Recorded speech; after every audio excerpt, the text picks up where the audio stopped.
سیدنا حسین مدینہ سے چلے، حکومت وقت کے خلاف کوئی اعلان جنگ اور جہاد نہیں ہے، کوئی ایجنڈا نہیں ہے، قتال کا اعلان نہیں فرمایا آپ نے۔ مکہ میں پہنچے ہیں، حجاج موجود ہیں، اعلان نہیں فرمایا میں قتال اور جہاد کے لیے جا رہا ہوں، دین پامال ہو گیا، کوئی ایک خطبہ کوئی ایک جملہ نہیں فرمایا، جہاد کا اعلان نہیں کیا، لوگوں میرے ساتھ چلو۔ اور جب چل پڑے کوفہ کی طرف، عراق کی طرف، تب بھی نہیں فرمایا کہ میں جہاد اور قتال کے لیے جا رہا ہوں، لوگوں آؤ میرے ساتھ چلو۔ چلے تو عبداللہ بن عباس نے بھی روکا، خدا کے لیے، جو چچا لگتے ہیں رشتے میں، خدا کے لیے مت جاؤ، حسین مت جاؤ۔ عبداللہ بن جعفر طیار نے روکا، جس کی بیٹی حسین کی بھتیجی اور یزید کی بیوی ہے ام محمد، سیدہ زینب کی بیٹی، ستیلی بیٹی ہے، انہوں نے روکا، مت جائیں خدا کے لیے، بھائی مت جاؤ مت جاؤ، یہ بابا کی طرح تمہیں بھی مار دیں گے۔ کہا نہیں جانا ہے۔ مسلم نے کہا کہ آؤ۔ عبداللہ بن جعفر طیار بھی روک رہے ہیں، عبداللہ بن زبیر بھی روک رہے ہیں، عبداللہ بن عباس بھی روک رہے ہیں، یہ عبادلہ یہ روک رہے ہیں، خدا کے لیے بھائی مت جاؤ۔ یہاں کے بھائی محمد بن علی، محمد بن حنفیہ جن کو کہتے ہیں، اس نے روکا، نہیں گئے، کہا نہیں جاؤں گا۔ تو محمد بن علی نے خود تو نہیں گئے لیکن بیٹوں کو ساتھ بھیج دیا کہ جاؤ یار، چچا کے ساتھ جاؤ، تم کو خیال رکھنا چچا کا، تم تو جاؤ، شہید ہوئے ہم۔ تو جب یہ اطلاع ملی کہ مسلم بھائی میرا شہید ہو گیا، فرمایا یہ تو بہت برا ہوا، واپس لوٹتے ہیں، واپس لوٹتے ہیں۔ یہاں عمر بن سعد سے پھر معاملہ، آپ کا رخ شام کی طرف ہوا ہے، کوفے سے مڑ گیا، یہ کوفے کے ساتھ ہی دوسرے رخ پر راستہ جا رہا ہے جو شام کی طرف ہے، یہ یوں کوفہ ہے یوں شام ہے، کوفے سے ہٹ کے آپ شام کی طرف رخ کیا تو راستے میں عمر بن سعد تشریف لے آئے، یہ حضور صلی اللہ علیہ وسلم کے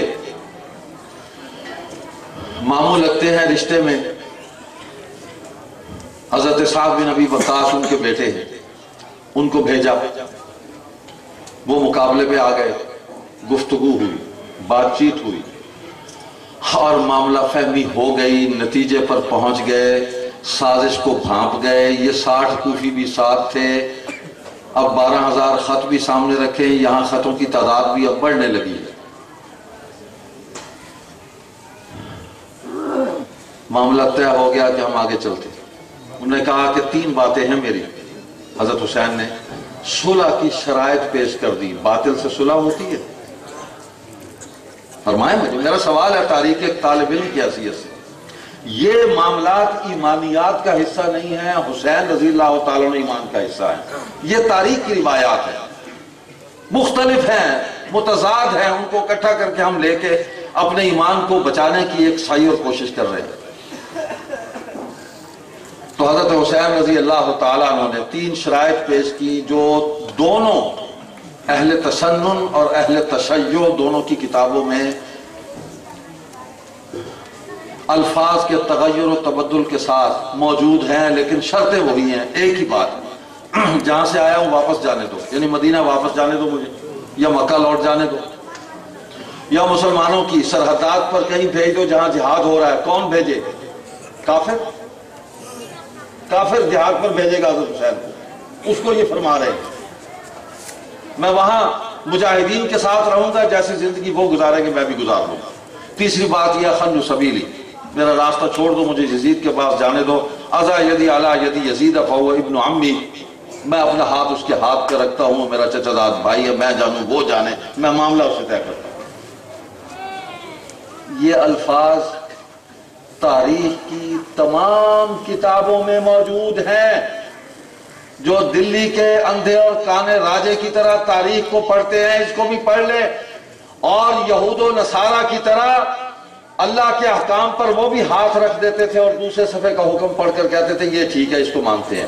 مت کرو کتمان حق، مت کرو تقیہ، جو کتمان حق ہی کا منحوس سایہ ہے.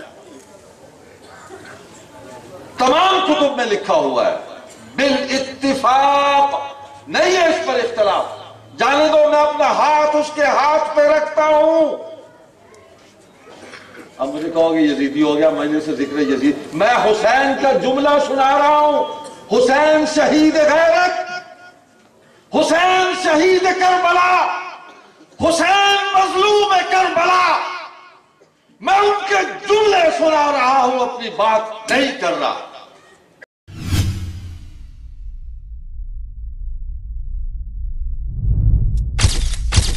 Message TV. This is your channel.